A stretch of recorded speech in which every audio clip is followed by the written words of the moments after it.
Bonjour à tous. Aujourd'hui, nous allons travailler, croiser, dépasser et se faire dépasser. Tout d'abord, se croiser. En règle générale, pour croiser un autre usager, il faut ralentir si besoin et laisser le plus grand intervalle possible de sécurité en serrant à droite. Si vous rencontrez un obstacle sur la chaussée, comme un véhicule stationné, une zone de travaux ou un objet qui vous gêne, c'est le conducteur qui a l'obstacle face à lui qui doit faire un écart pour éviter cet obstacle et doit céder le passage en face. Si la chaussée était droite, ou alors il y a un rétrécissement de chaussée, comme des petites rues en agglomération, des routes de campagne hors agglomération, ou un rétrécissement en ville pour forcer à faire ralentir afin de vous annoncer un endroit dangereux. Donc hors agglomération, le véhicule le plus petit a la priorité face au véhicule de plus de 2 mètres de large ou de 7 mètres de long. Ce dernier doit donc s'arrêter. En agglomération, il faut faciliter le passage au bus. Si vous avez des panneaux de signalisation pour réguler les croisements. En cas de travaux, un ouvrier tient un panneau vert ou rouge, ou bien des feux sont mis en place.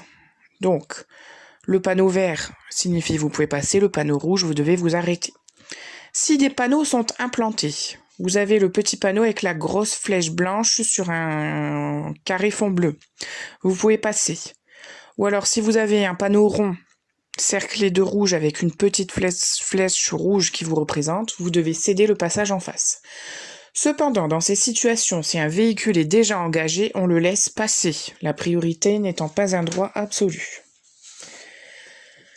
Nous allons voir maintenant les croisements difficiles, voire impossibles.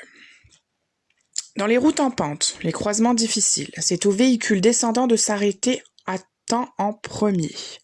En montagne, la manœuvre doit être faite pour le véhicule pour lequel c'est le plus facile, ou par le véhicule pour lequel c'est le moins dangereux. Route en pente, pour les croisements impossibles, c'est le véhicule le plus maniable qui doit reculer. Si un véhicule unique doit reculer face à un ensemble de véhicules, un véhicule léger doit reculer face à un véhicule lourd, ou le véhicule qui descend recule si les deux véhicules sont de la même catégorie. Si une place d'évitement est disponible, c'est-à-dire un petit emplacement sur le côté, c'est au véhicule qui se trouve le plus près de cette place de l'utiliser, même s'il doit reculer un peu. Ensuite, passons maintenant au dépassement. Eh bien, pour entreprendre un dépassement, il est indispensable de respecter plusieurs conditions. Tout d'abord, vérifiez qu'aucune signalisation n'interdise la manœuvre. Vous pouvez rencontrer des panneaux qui vous interdisent de passer. Soit interdiction de dépasser une voiture ou interdiction au camion de dépasser une voiture. Vous avez également les panneaux d'intersection, c'est-à-dire céder le passage, stop, priorité à droite, qui vous interdisent également de dépasser à niveau de ces intersections. Enfin, pour passer les passages à niveau sans barrière, il est interdit de dépasser. Vous pouvez également avoir des marquages au sol, comme une ligne continue, sauf si vous dépassez un cycliste, vous avez le droit de la chevaucher.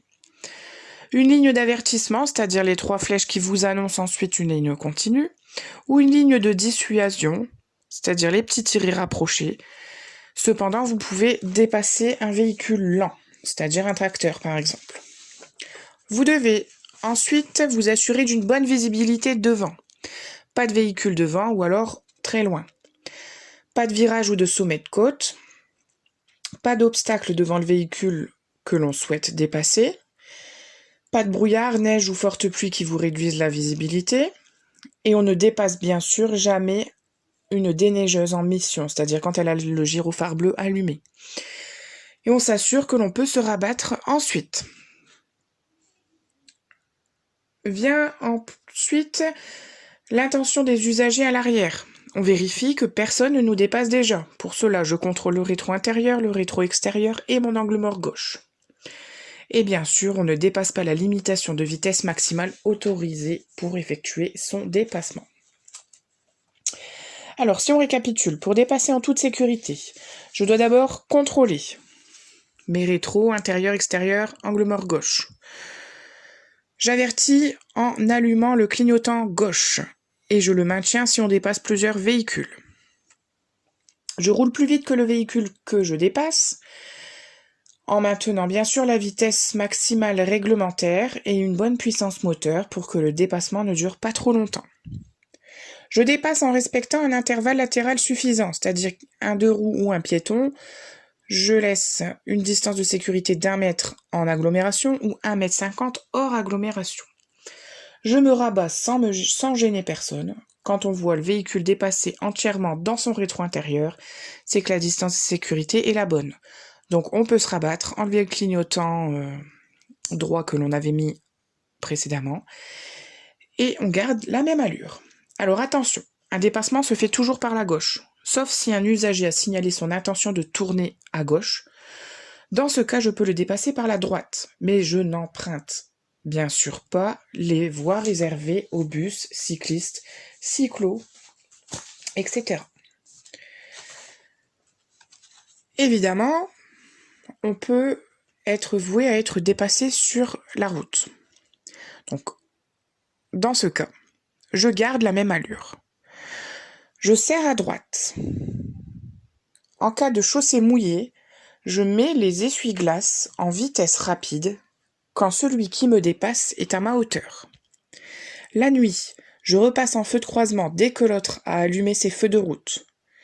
Et je ralentis pour faciliter le passage en cas de dépassement d'urgence, c'est-à-dire les forces de l'ordre, les pompiers et le SAMU. Voilà, le cours pour aujourd'hui est terminé. Bonne fin de journée. Au revoir.